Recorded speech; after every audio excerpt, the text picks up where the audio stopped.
Big Boss Malayalam season 6 live അപ്ഡേറ്റ്സിലേക്ക് കിടക്കാം. അപ്പോൾ ഇന്നലെ രാത്രി ജാസ്മിനും ഗബ്രിയും ഒരേ റൂമിൽ കിടക്കുകയായിരുന്നു. അപ്പോൾ ജാസ്മിൻ ഗബ്രിയോട് പറയുന്നുണ്ട്, ഇനി നമ്മൾ എന്ത് സംസാരിക്കുമ്പോഴും ശ്രദ്ധിച്ച് വേണം സംസാരിക്കാൻ. കാരണം അത് പുറത്തേക്ക് വേറെ പല രീതിയിലും പോകും. അതുകൊണ്ട് സൂക്ഷിച്ച് നമ്മൾ സംസാരിക്കണം, അതുപോലെ തന്നെ സൂക്ഷിച്ച് നമ്മൾ പെരുമാറണം എന്നൊക്കെ പറയുന്നുണ്ട്. കാരണം ജാസ്മിനും ഗബ്രിക്കും നല്ല പേടി കുടുങ്ങിയിട്ടുണ്ട്.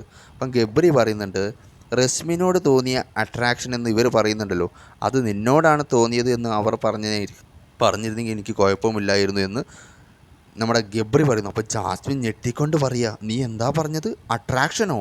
നീ പറയുമ്പോൾ സൂക്ഷിച്ച് സംസാരിക്കണേ എന്നൊക്കെ പറഞ്ഞ് പേടിക്കുന്ന ജാസ്മിനെയാണ് കാണാൻ കഴിയുന്നത്. ഇതൊന്നുമില്ല, 2-3 ദിവസത്തേക്ക് ഉണ്ടാവും. ഡേ ബൈ ഡേ ഇവർ തമ്മിലുള്ള ഇൻറ്റിമൻസി കൂടുകയല്ലാണ്ട് കുറയൊന്നുമില്ല. കാരണം നമ്മളിതിപ്പോൾ ഒരു മാസത്തിലധികമായി കാണുന്നു. കാരണം ഇവരുടെ ഗെയിം പ്ലാൻ ഇങ്ങനെയാണ്. പിന്നെ ഇവരെന്നെ പറയുന്നുണ്ടല്ലോ, മനസ്സിനെ പിടിച്ചു നിർത്താൻ കഴിയണ്ടേ, മനസ്സ് എൻ്റെ കയ്യിലല്ല എന്ന് ഇന്നലെ ജാസ്മിൻ കൂടി പറഞ്ഞല്ലോ. അതിങ്ങനെ പോവുകയാണെന്നല്ലേ പറഞ്ഞത്. സോ ഇനിയും ഇത് ആവർത്തിക്കും, ഇത് തന്നെ തുടരുകയും ചെയ്യും. കാരണം ഇവരെ കൺട്രോൾ ചെയ്യാൻ ഇവർക്കറിയില്ല.